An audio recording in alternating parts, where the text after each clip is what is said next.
Hey, this is Chris Gore.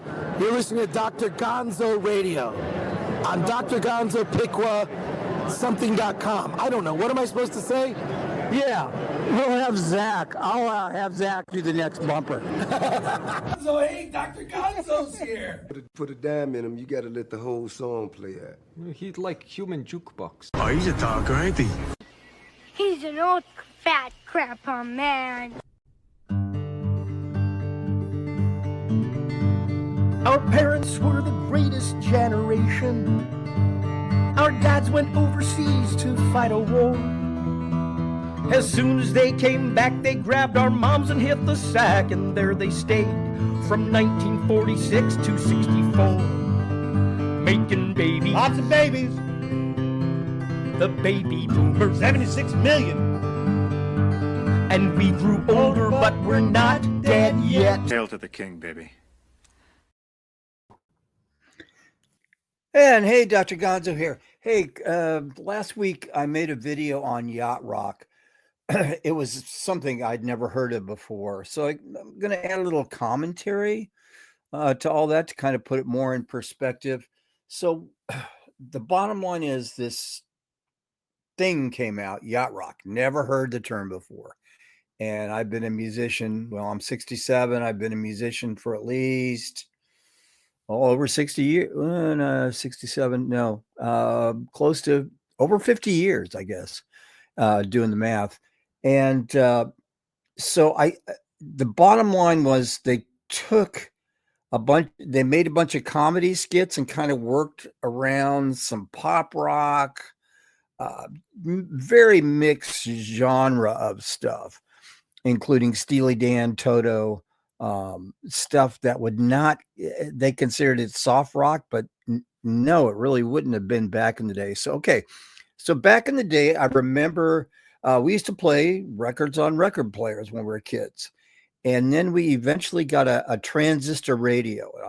I'll show you a picture of mine here in just a second. Still have it. It survived, as I had it packed away with comic books and stuff like that. So it's very, very old, just like me. So like during the 60s, a lot of AM radio stations played popular music, rock and roll, of course. Elvis was considered rock and roll, the Beatles, pop, R&B, some country, often with a top 40 format. They had a lot of lively DJs. Of course, Wolfman Jack, that was his time during, the early days AM radio stations. Now, I remember listening to the radio, and AM stations back in the day seemed to have a better signal than the FM radio stations. And then some of my friends started listening to the FM radio stations. Now, the difference between AM and FM radio stations is the FM radio stations would play longer tracks.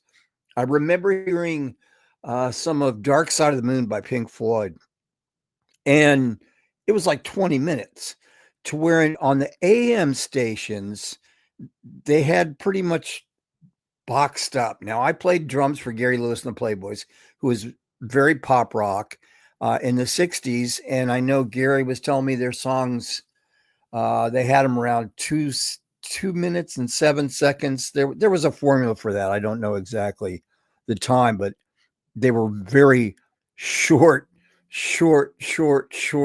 songs. Excuse me. And I know, because we could do a whole Gary Lewis and the Playboys set in about a half hour and played all his songs, just about, because the songs were so short. So I started listening to FM, and I grew up back in Phoenix. KUPD with Dave Pratt was a big one. In the later 70s, I know when I was on tour with Gary Lewis and the Playboys, we moved to Ohio. Up in Cleveland, they had WMMR with Kid Leo. We did a lot of Kid Leo coffee break concerts in the late 70s, early 80s at the Agora Ballroom there in the Cleveland area, close to the Flats. So in the 1960s, starting out FM radio, they played a lot of emerging genres like folk rock, psychedelic rock, complex British rock, really obscure stuff that you wouldn't hear, and you wouldn't hear in any kind of top 40 formats. Now, they had a big deal on the pay to play. There would be record companies that would go around and give favors to radio stations. You can Google that. I'm not going to bore you with that, but they would try to sell their music. So FM radio stations, they actually played longer songs. So it was cool. You would never, ever, ever hear Steely Dan on an AM station. Well, I take that back. Maybe reeling in the years. If you could have a hit both in the AM and the FM genres, I mean, that was a really huge, big deal. Because it meant a lot of money. It's because you got a lot of airplay on both sides. Your sisters would be listening to AM radios. My sisters did. And a lot of the guys and the cool chicks will be listening to FM radio. And I think that's Gary still tours and is still very popular. But I know when Gary went to Vietnam in '69, when he came back, FM was really, really popular. And there didn't seem to be any room for the really the pop rock stuff, because you had Zeppelin, you had longer songs, more complex arrangements. In the '70s, I went to Parliament Funkadelic and Earth, Wind and Fire. Never seen anything like that in my life. And they had the Mothership, that whole deal. There were girls that were even naked in the place, so I was digging that. And then the second concert I saw at the Phoenix Civic, what was it called? The Phoenix Civic Theater, Civic Auditorium. It was downtown.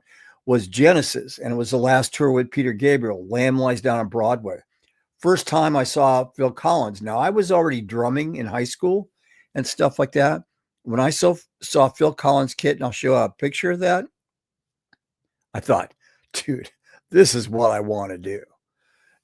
So I went on to play in a progressive rock band called Alien, and then a band that was pretty hipster stuff, City Kids. We were the house band at Arnold's 2x4. And I know when I was playing, I think I was playing with Alien when I got a call from Gary Lewis. I didn't even know who he was. I'd never really listened to his stuff. My sisters probably did. I'd never listened to his stuff, and he told me how much money I would be making a week. So the whore that I was at the time, I went out and joined Gary Lewis and the Playboys, and banked that into some pretty. We had great shows. Played with a lot of great artists, and the Playboys a lot of times would back up other artists that we had with us, like Dennis Yost, Sam the Sham, Chuck Berry one time, all those type of things. So it was a fun ride. But AM and FM radio compared to yacht rock would be, if you had to shove it into a box, which you really couldn't, because again, yacht rock is just based around these comedy skits. It's not a real thing. It's, hey, these dudes made money out of it. God bless them, man. I mean, that's great if you can do that. So yacht rock is really just a made up phrase. And most of the music they played, I would consider FM rock. So, hey, this is Dr. Gonzo saying, like and subscribe. I do not monetize my channel. I do have a regular job, but I listen to great people like Film Threat, Chris Gore, and of course, Gary over at Nerdrotics. Like I always suggest, listen to Friday Night Tights, and Gary usually has a lot of different content creators on there. Pick who you like and become a member. Support them. That's their livelihood. So I would encourage you to become a member, buy their merch, do super chats, all that kind of stuff. So, hey, it's snowing and it's cold and I got to get to work pretty soon. So it's Dr. Gonzo saying, have a great week, and wherever you are, rock on. Hail to the king, baby.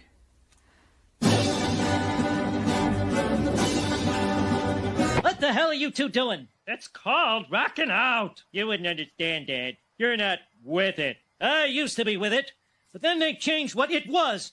Now what I'm with isn't it, and what's it seems weird and scary to me. It'll happen to you. And this is Dr. Gonzo for all you baby boomers. Hey, like and subscribe to the channel, and we'll see you right around the corner. Hi, my favourite DJ, Dr Gonzo, is on the air right now. Dr Gonzo is live Monday through Friday, 5 AM Eastern Standard Time to 10 AM Eastern Standard Time. The doctor knows what you need. The true classic hits of the 60s, 70s and 80s. So tune in to GonzoRadioPequot.com 24/7. Buy the ticket and take the ride, because that's just what the doctor ordered. Tune in worldwide on the internet of Spotify.